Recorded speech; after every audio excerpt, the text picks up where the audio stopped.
അപ്പം ഞാനിവിടെ നമ്മുടെ റാസൽ കൈമയിലെ ചെമ്പരത്തി ബാർ റെസ്റ്റോറൻറ്റിലാണുള്ളത്.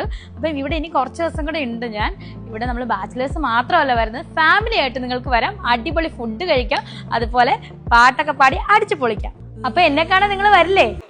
അയ്യോ, രേണുസുതിയെ കാണാനായിട്ട് ഞങ്ങളൊക്കെ അങ്ങോട്ട് വരണോ? ദുബായിലുള്ളവരും അബുദാബിയിലുള്ളവരും റാസൽ ഖൈമയിലുള്ളവരും ഒക്കെ രേണുസുതിയെ കാണാൻ അങ്ങോട്ട് എത്തണോ? രേണുസുതി അല്ല, അവിടെ ഉള്ളവരൊക്കെ എത്തിക്കോട്ടെ. പക്ഷെ രേണുസുതി, എനിക്കൊരു സംശയം മാത്രമുണ്ട്. വേറൊന്നുമല്ല, ഈ വീഡിയോ കാണുന്നവർക്ക് ആ സംശയം വരും.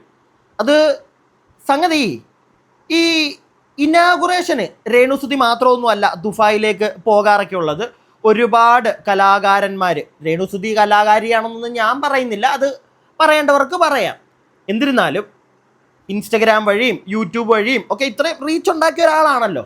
അപ്പോൾ ഇതുപോലുള്ള ഒരു വ്യക്തി, വേറെ ഏതെങ്കിലും ഒരു വ്യക്തിയെ ഒരു പ്രൊമോഷനോ അല്ലെങ്കിൽ ഒരു ഇനാഗുറേഷനോ ദുബായിലേക്ക് കൊണ്ടുപോയാൽ, ഒരു സ്ഥാപനത്തിൻ്റെ ഇനാഗുറേഷന് കൊണ്ടുപോയി, ഇന്ന് കൊണ്ടുപോയി, നാളെ ഇനാഗുറേഷൻ കഴിഞ്ഞ് ഒരു 2 ദിവസം അവിടെ നിർത്തും, പ്രൊമോഷനും കാര്യങ്ങളും ഒക്കെ ആയിട്ട് ഒരു കൂടിപ്പോയ ഒരു 3-4 ദിവസം, അത് കഴിയുമ്പോൾ തിരിച്ചിങ്ങ് പാക്ക് ചെയ്യും.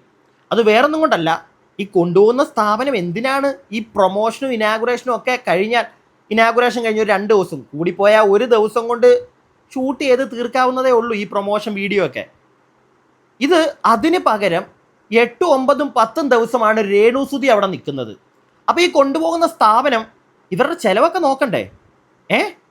അല്ല, ഇതിൻ്റെ ഇടയ്ക്ക് വേറെ എന്തെങ്കിലും ഇനാഗുറേഷനോ പ്രൊമോഷനോ ഒക്കെ ഉണ്ടെങ്കിൽ മനസ്സിലാക്കാം. പക്ഷേ ഇൻസ്റ്റഗ്രാം വഴി രേണുസുതിയുടെ അക്കൗണ്ട് വഴി നമ്മൾ നോക്കുമ്പോൾ വേറെ പ്രത്യേകിച്ച് ഇനാഗുറേഷനും പ്രൊമോഷനും ഒന്നും ഇല്ല. ആകെയുള്ളത് ഈ ചെമ്പരത്തി എന്ന് പറയുന്ന സ്ഥാപനത്തിൻ്റെ പ്രൊമോഷനും കൂടാതെ ചേച്ചിയുടെ ചില നൃത്യങ്ങളുമാണ്, വേറെ ഒന്നും കാണുന്നില്ല. അപ്പോൾ പിന്നെ എന്തിനാണ് ഒരു സ്ഥാപനം ഇവരെ ഇത്രയും ദിവസം അവിടെ ചെല്ലും ചെലവും കൊടുത്തിങ്ങനെ ഇട്ടേക്കുന്നത്? ഇതിൻ്റെ പുറകിൽ വേറെന്തെങ്കിലും ഉണ്ടോ? അല്ല, ഒരു ദുരൂഹത മണക്കുന്നു. എന്തോ ആയിക്കോട്ടെ, നമുക്കത് മാറ്റി വെക്കാം. നിങ്ങൾക്ക് എന്തെങ്കിലും തോന്നിയെങ്കിൽ ഒന്ന് കമൻറ്റ് ബോക്സിൽ പറഞ്ഞേക്കണേ. ഇനി നമുക്ക് പ്രധാനപ്പെട്ട കുറച്ച് കാര്യങ്ങളിലേക്ക് പോകാം. കഴിഞ്ഞ ദിവസം കിച്ചു, രേണുസുതിയുടെ മൂത്ത മകൻ എന്ന് വേണമെങ്കിൽ പറയാം, അങ്ങനെ പറയണോ, രേണുസുതിയുടെ ഭർത്താവായിരുന്ന സുധിയുടെ മൂത്ത മകൻ, അതാണ് കറക്റ്റ്. ആ കിച്ചു രേണുവിനെതിരെ അവസാനം ശബ്ദിച്ചിരിക്കുന്നു. ഇത് കണ്ടിട്ട് രേണുസുതിക്ക് അങ്ങോട്ട് പൊട്ടി. രേണുസുതി പറയുന്ന ഇവിടുത്തെ റിയാക്ഷൻ ചാനലുകാരെല്ലാം കൂടെ രേണുസുതി അങ്ങ് ഇല്ലാതാക്കാൻ ഇറങ്ങിയെന്നാ. രേണുസുതി ഒരു 10 മിനിറ്റ് സ്വയബോധത്തോടെ ഒന്ന് ചിന്തിക്കുക. ആരാണ് ഇവിടുത്തെ റിയാക്ഷൻ ചാനലുകാരാണോ ഇപ്പം നിങ്ങൾക്കെതിരെ പരാമർശം ഉയർത്തിയത്, അതോ നിങ്ങളുടെ കിച്ചുമോനാണോ എന്ന് ഒന്ന് ചിന്തിച്ചു നോക്കുക. റിയാക്ഷൻ ചാനലുകാർ റിയാക്ട് ചെയ്യുന്നുണ്ട്, അതിനുള്ള കാരണം അല്ലെങ്കിൽ അതിനുള്ളൊരു തുമ്പ് തന്നത് നിങ്ങളുടെ കിച്ചുമോനാണ്. വല്ലതും ചോദിക്കാനുണ്ടെങ്കിൽ അവനോട് ചോദിക്കുക.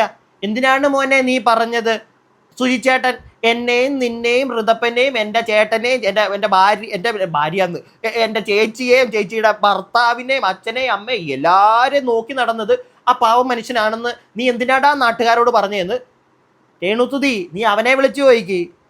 അല്ലാതെ എന്തെങ്കിലും കേട്ട ഉടനെ റിയാക്ഷൻ ചാനലുകാരനെ വാ പൂട്ടിക്കാനായിട്ട് നീ അങ്ങ് ഇറങ്ങിയിട്ട് കാര്യമില്ല മോളെ രേണുസുതി.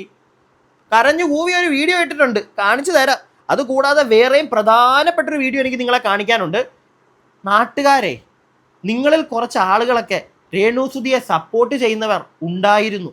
അങ്ങനെ സപ്പോർട്ട് ചെയ്തുകൊണ്ടിരുന്നവർ പോലും ഇപ്പോൾ ഏതാണ്ടൊക്കെ കാര്യം മനസ്സിലായപ്പോൾ നല്ല തെറി പറയുന്നുണ്ട് രേണുസുതിയെ. കേൾപ്പിക്കാമതൊക്കെ. അതിനു മുമ്പതാ രേണുസുതിയുടെ കരച്ചിൽ നിങ്ങളൊന്ന് കണ്ടേ. ഫേസ്ബുക്കും ഇൻസ്റ്റയും, ഫേസ്ബുക്കാണ് ഏറ്റവും കൂടുതൽ, ഒന്നും തുറക്കാൻ പറ്റുന്നില്ല. ഇവർക്ക് ഈ കണ്ടന്റോളികൾക്ക് രേണുസുതി വിത്ത് അല്ലെങ്കിൽ എബോവ് രേണുസുതി, ഈ രേണുസുതി എന്നുള്ള കണ്ടന്റ് മാത്രമേ ഉള്ളൂ അവർക്ക്. രേണുസുതി, എനിക്ക് രേണുസുതി എന്നുള്ളൊരു കണ്ടന്റ് മാത്രമല്ല കേട്ടോ. ഞാൻ രേണുസുതിയുടെ വീഡിയോകൾ റിയാക്ട് ചെയ്യുന്നതല്ലാതെ ഞാൻ വേറെയും വീഡിയോകൾ റിയാക്ട് ചെയ്യാറുണ്ട്. രേണുസുതി അതൊന്ന് മനസ്സിലാക്കിയിരുന്നാൽ കൊള്ളാം. എല്ലാവരും രേണുസുതി എന്ന് പറഞ്ഞ് മാത്രം ഇരിക്കുന്നവരല്ല. ഈ വീഡിയോ കാണാൻ വരുന്ന ആളുകളോടാണ് എനിക്ക് പറയാനുള്ളത്, രേണുസുതിയുടെ കോണ്ടന്റ് അതാണ് ഇതെന്ന് നിങ്ങൾക്ക് മനസ്സിലായല്ലോ. താല്പര്യമുള്ളവർ മാത്രം കാണാതിരുന്നാൽ മതി. നമ്മുടെ രാഷ്ട്രീയപരമായിട്ടുള്ള കാര്യങ്ങളും വേറെ പല ടോപ്പിക്കുകളും ഞാനെടുത്ത് റിയാക്ട് ചെയ്യാറുണ്ട്. ആ സാധനങ്ങൾ കണ്ട് ഇഷ്ടപ്പെട്ട് വന്നവർ, നിങ്ങൾക്ക് രേണുസുതിയെ ഇഷ്ടമല്ലെങ്കിൽ ഇത് കാണണ്ട കേട്ടോ. ഞാൻ ഒരിക്കലും നിർബന്ധിക്കത്തില്ല, നിങ്ങളെ ഒരിക്കലും നിർബന്ധിക്കത്തില്ല. ബാക്കി കേൾക്കാം. രേണുസുതിയോടാണ് ഞാൻ നിന്റെ മാത്രമൊന്നും അല്ല എടുത്തുണ്ടാക്കാറുള്ളത്, അത് മനസ്സിലാക്കിയാൽ നിനക്ക് കൊള്ളാം. വേറെ ഒരു കണ്ടന്റും ഇല്ല, തുറക്കാൻ പറ്റണില്ല. എന്നെ ബാധിക്കുന്ന കാര്യമല്ലെങ്കിൽ പോലും ചിലതൊക്കെ എന്നെ ബാധിക്കും.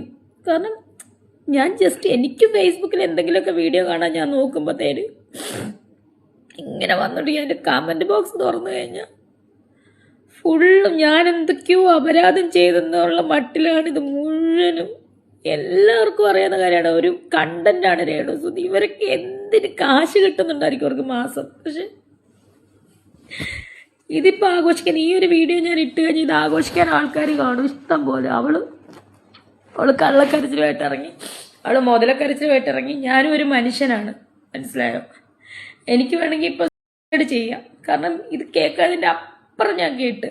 പക്ഷെ ചില കാര്യങ്ങൾ എന്നെ ബാക്കിലോട്ട് നിർത്തുവാണ്, ചില കാര്യങ്ങൾ എന്നെ പിടിച്ചു വെക്കുവാണ് ചെയ്യാതിരിക്കാൻ വേണ്ടിയിട്ട്, മനസ്സിലായോ? പക്ഷെ എനിക്കറിയില്ല, ഇത് ഈ നിരന്തരം ഈ നെഗറ്റീവ് ഓളുകളുടെ ഈ ഒരു ഇതെനിക്ക് സ്ട്രെസ് താങ്ങാനാവാതെ ചിലപ്പോൾ ഞാൻ അങ്ങനെ തന്നെ ചെയ്യുമായിരിക്കും. രേണു ചേച്ചി ഇങ്ങനെ കരയല്ലേ രേണു ചേച്ചി, ഇതിലും അപ്പുറത്തെ നെഗറ്റീവുകൾ വന്നിട്ടുണ്ടല്ലോ. ഇതിലും അപ്പുറത്തെ സാധനങ്ങൾ. ചേച്ചിയുടെ തുണിയെ മണിയെയൊക്കെ പിടിച്ചിട്ട് ഇവിടെ പല ആൾക്കാരും പല വൃത്തികേടുകളും, നമ്മളൊന്നും പറഞ്ഞിട്ടില്ല, പല ആൾക്കാരും പലതും പറഞ്ഞപ്പോൾ രേണുസുതി മറ്റേ ഡയലോഗ് ആയിരുന്നില്ലേ, ഫോടാ എനിക്ക് ഫുതാടാ ഫോടാ, ഞാൻ ഒരുത്തനെ മൈൻഡ് ചെയ്യാറില്ല, ഞാൻ പോസിറ്റീവാണ്, എന്നെ നെഗറ്റീവ് ഒന്നും ഏൽക്കാറില്ല. ഈ അടുത്ത് പറയുന്നുണ്ടായിരുന്നല്ലോ. ഇപ്പം എന്നിട്ട് എന്ത് പറ്റിയിരുന്ന് കരയുന്നത്? റിയാക്ഷൻ ചാനലുകാരല്ല, അത് രേണുസുതി ഒന്ന് മനസ്സിലാക്കണം. പ്രിയപ്പെട്ടവരെ, നിങ്ങൾക്ക് മനസ്സിലായല്ലോ ഈ കരച്ചിൽ വെറും കള്ളക്കരച്ചിലാണെന്ന്. ഇത് ആർക്ക് കണ്ടാലും മനസ്സിലാവും രേണുസുതി. പിടികിട്ടിയോ? കാരണം കുറച്ച് ദിവസം മുമ്പ് വരെ നീ പറഞ്ഞതാ നീ ഇതൊന്നും മൈൻഡ് ചെയ്യാറില്ല എന്ന്. പക്ഷേ ഇപ്പോഴത്തെ ഈ കേസ് നിനക്ക് മൈൻഡ് ചെയ്തേ പറ്റുള്ളൂ. കാരണം ഇത് ചെറിയ രീതിയിലല്ല നിന്നെ നെഗറ്റീവായിട്ട് അഫക്റ്റ് ചെയ്യാൻ പോകുന്നത്, വലിയ തോതിൽ തന്നെയാണ്. കാരണം കിച്ചു ആണ് വന്ന് പറഞ്ഞിരിക്കുന്നത്, നീയും നിന്റെ കുടുംബക്കാരും കൂടെ നല്ല രീതിയിൽ ആ പാവ മനുഷ്യനെ ഊറ്റിയാ ജീവിച്ചേർന്ന്. പിടികിട്ടിയോ? ആ കിച്ചു എന്ന് പറയുന്ന പയ്യനെ അവൻ്റെ അച്ഛൻ്റെ അടുക്കൽ അടുപ്പിക്കില്ലായിരുന്നു എന്ന് വരെ അവൻ പറഞ്ഞു. നീ അതുകൊണ്ട് ഇനി കൂടുതൽ കരഞ്ഞിട്ട് കാര്യമില്ല രേണുസുതി. അവൻ്റെ പല ലഹരി പരിപാടികളിലേക്ക് അവൻ പോകാൻ കാരണം പോലും നീയാണ് എന്നുള്ള തരത്തിലാണ് അവൻ പറഞ്ഞു വെച്ചിരിക്കുന്നത്. അതുകൊണ്ട് തന്നെ അവനും ചില ആൾക്കാർ എന്നോട് ചോദിച്ചേ, നിങ്ങളോട് ഞാൻ പറയാം, ഉള്ള കാര്യം അങ്ങ് പറയാം. ചില ആൾക്കാർ എന്നോട് ചോദിച്ചു, മോനെ ഞാനും അത് എൻ്റെ കഴിഞ്ഞ വീഡിയോയിൽ ഞാൻ ഇങ്ങനെ ഒന്ന് സൂചിപ്പിച്ച് വെച്ചു, ഇത്രയും നാളും കിച്ചു ഇതൊന്നും പറയാതെ ഇപ്പോൾ ഒന്ന് പറയുമ്പോൾ അവനും റീച്ചിന് വേണ്ടിയിട്ടായിരിക്കാം എന്നൊരു സംശയം കുറച്ച് ആളുകൾക്കുണ്ട്, എനിക്കും ആ സംശയമുണ്ട്. പക്ഷേ എന്തിരുന്നാലും എന്തൊക്കെയാണെങ്കിലും എന്ത് റീച്ചിന് വേണ്ടിയിട്ടാണെങ്കിലും അവൻ പറഞ്ഞ കാര്യങ്ങളിൽ സത്യമുണ്ടെങ്കിൽ അവൻ്റെ കൂടെ നിന്നല്ലേ പറ്റുള്ളൂ. പിന്നെ രേണുസുതിയുടെ കുന്തളിപ്പും ഇപ്പോൾ വന്നിട്ടുള്ള ഈ കരച്ചിലും കാണുമ്പോൾ തന്നെ നമുക്ക് എല്ലാവർക്കും തോന്നുന്നത് അവൻ പറഞ്ഞതിനകത്ത് എന്തോ കാര്യമുണ്ട്. എന്തൊക്കെയാണെങ്കിലും അവൻ എന്ത് റീച്ചിന് വേണ്ടി ചെയ്തതാണെങ്കിലും അവൻ പറഞ്ഞതിനകത്ത് കാര്യമുണ്ട്. അതുകൊണ്ടാണ് ഇപ്പോൾ നീ കരഞ്ഞു മെഴുകുന്നത്. ഇല്ലെങ്കിൽ മറ്റേ വേറെ ഡയലോഗ് കൊണ്ട് ഇറങ്ങിയാനെ. പിന്നെ രേണുസുതി മനസ്സിലാക്കുക, വീണ്ടും മനസ്സിലാക്കുക, എപ്പോഴും രേണുസുതി മനസ്സിലാക്കിയിരിക്കുക, നാട്ടുകാർ അല്ലെങ്കിൽ ഈ റിയാക്ഷൻ ചാനലുകാർ മറ്റേ ശൂന്യാകാശത്തു നിന്ന് പോയി തപ്പിയെടുത്തോണ്ട് വന്നിട്ടല്ല നിനക്കെതിരെ വീഡിയോ ചെയ്യുന്നത്. ഒന്നുകിൽ നിന്റെ കാട്ടവരാതെ നീ എന്തെങ്കിലും ചെയ്തിടുമ്പോൾ, അല്ലെങ്കിൽ നിനക്കെതിരെ നിന്റെ മകനൊക്കെ വരുമ്പോൾ, അപ്പം നമ്മൾ ചെയ്യുന്നതിനകത്ത് എന്താ രേണുസുതി ഈ കുഴപ്പം? അല്ല, എനിക്ക് മനസ്സിലാവാത്തോണ്ട് ചോദിക്കുക. കുറച്ചുകൂടെ ഒന്ന് കേൾക്കാം.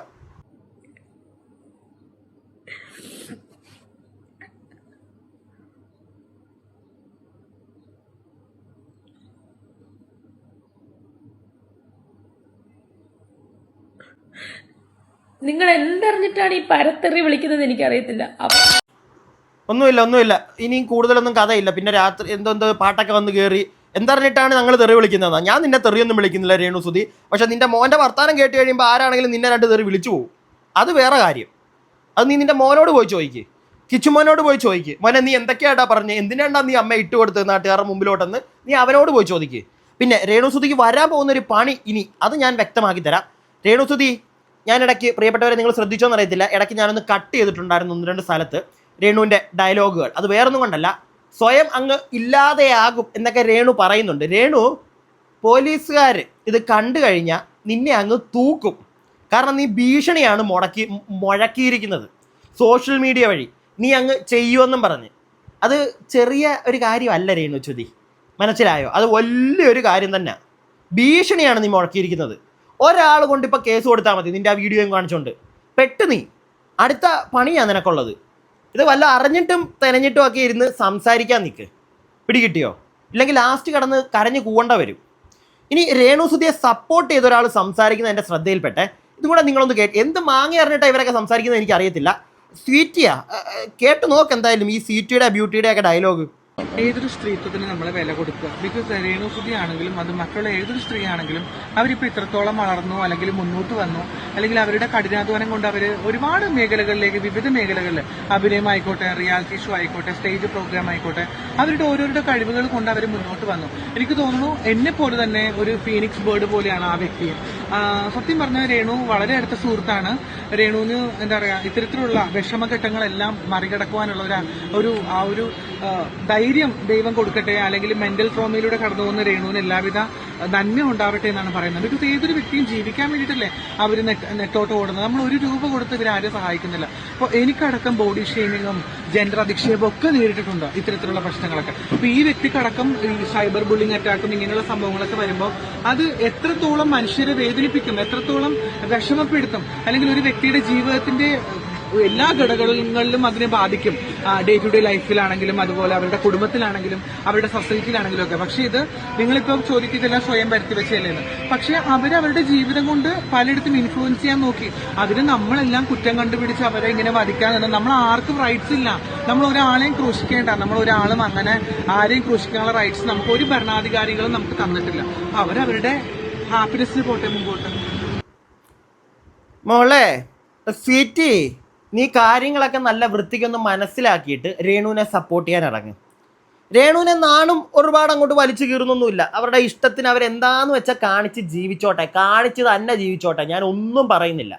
പക്ഷേ സോഷ്യൽ മീഡിയയിലൂടെ പുതുതലമുറയ്ക്ക് ഒരു തെറ്റായ ഇൻഫോർമേഷൻ പാസ് ചെയ്യുന്ന ഒരു പരിപാടി രേണു നല്ല രീതിയിൽ ചെയ്യുന്നുണ്ട്. നല്ല രീതിയിൽ, മനസ്സിലായില്ലേ? നെഗറ്റീവ് റീച്ച് ഉണ്ടാക്കി, പബ്ലിസിറ്റി ഉണ്ടാക്കി കാശുണ്ടാക്കാം എന്നുള്ളൊരു സാധനം ഒരുപാട് ആളുകളിലേക്ക് ഇട്ടുകൊടുത്തൊരു വ്യക്തിയാണ് രേണു. അതുകൊണ്ട് തന്നെ അവരെ നമുക്കൊരു പരിധിയിൽ കൂടുതൽ സപ്പോർട്ട് ചെയ്യാൻ പറ്റില്ല. പിടികിട്ടിയോ? ഇടയ്ക്ക് അവരുടെ റീച്ച് ഒന്ന് കുറഞ്ഞു പോയി എന്ന് തോന്നിയപ്പോൾ വീണ്ടും വൃത്തികേടുകളും കൊണ്ട് സോഷ്യൽ മീഡിയയിൽ ഇറങ്ങി നിറഞ്ഞു നിൽക്കുന്ന ഒരു വ്യക്തി തന്നെയാണ് രേണു ചുതി. അതിനകത്ത് നിങ്ങൾക്ക് ആർക്കെങ്കിലും സംശയമുണ്ടോ? എനിക്ക് ഒരു തരത്തിലുള്ള സംശയവും ഇല്ല. ഒരുപാട് ആളുകളുടെ കമൻറ്റുകൾ, രേണുവിനെ സപ്പോർട്ട് ചെയ്ത ആളുകൾ പോലും ഇന്ന് രേണുവിനെതിരെയാണ്. ഞാൻ എന്താ ഒരു കമൻറ്റ് ഇവിടെ നിങ്ങൾക്ക് കാണിച്ചു തരാം, ഇത് കേട്ടോ നിങ്ങൾ. ഇന്നലെ വരെ നിങ്ങളുടെ കമൻറ്റ് ബോക്സിൽ തെറി വിളിക്കുന്നത് കണ്ട്, രേണുവിനെ ടാഗ് ചെയ്തിട്ടാണേ, തെറി വിളിക്കുന്നത് കണ്ട് സങ്കടം തോന്നിയിരുന്നു. പക്ഷേ ഇന്ന് കിച്ചു സുധിയുടെ ലൈവ് സ്റ്റോറി കേട്ടപ്പോൾ ആ തെറിയൊക്കെ കേൾക്കാൻ നിങ്ങൾ 100% അർഹയാണെന്ന് മനസ്സിലായി. ആ ചെക്കൻ കുറച്ച് കാര്യങ്ങൾ മാത്രമേ പറഞ്ഞിട്ടുള്ളൂ. ഇനിയെല്ലാം ഓപ്പണായി പറഞ്ഞാൽ എന്തായിരിക്കും? എല്ലാം സുധിച്ചേട്ടന് വേണ്ടി എന്ന നാടകം ഇതോടുകൂടി അവസാനിച്ചിരിക്കുന്നു. അപ്പോൾ ഓൺ എയർ ആയ സ്ഥിതിക്ക് ഒരു കാര്യം പറയാം, കാലം ഒന്നിനോടും കണക്ക് ചോദിക്കാതെ പോയിട്ടില്ല. ഇതത്രേ ഉള്ളൂ എനിക്കും രേണുസുധിയോട് പറയാൻ. മനസ്സിലായോ? വരും രേണുസുധി, ഞാൻ ചെയ്തതിന് എനിക്ക് കിട്ടും, നീ ചെയ്തതിന് നിനക്ക് കിട്ടും. ഈ കാണുന്ന ആളുകൾ, നമ്മളെല്ലാവരും ചെയ്ത തെറ്റുകൾക്ക് നമുക്ക് കിട്ടിയിരിക്കും. രേണുസുധി കാണിച്ചു കൂട്ടിയതിനും പറഞ്ഞു നടന്നതിനും ഉള്ളത് ഇതാ രേണുസുധിക്ക് കിട്ടിക്കൊണ്ടിരിക്കുന്നു. ആ സുധി എന്ന് പറഞ്ഞ മനുഷ്യനെ കൊണ്ട് കടവും വള്ളി മേടിപ്പിച്ച് വലിപ്പിച്ച് ചുമ്മാ ഇരുന്ന് കൊറോണ സമയത്ത് തിന്ന രേണുസുധിയുടെ ചേച്ചിയും ഭർത്താവുമെല്ലാം അവർക്കും കിട്ടിയിട്ടേ അവരും പോകത്തുള്ളൂ. ഞാനീ പറഞ്ഞത് എൻ്റെ അഭിപ്രായങ്ങൾ മാത്രം. നിങ്ങളുടെ അഭിപ്രായങ്ങൾ താഴെ കമൻറ്റ് ബോക്സിൽ. അടുത്ത വീഡിയോ ആയിട്ട് എത്രയും പെട്ടെന്ന് കാണാം. അടുത്ത വീഡിയോ ആയിട്ട് കാണുന്നവരേക്കും stay tuned and stay weird.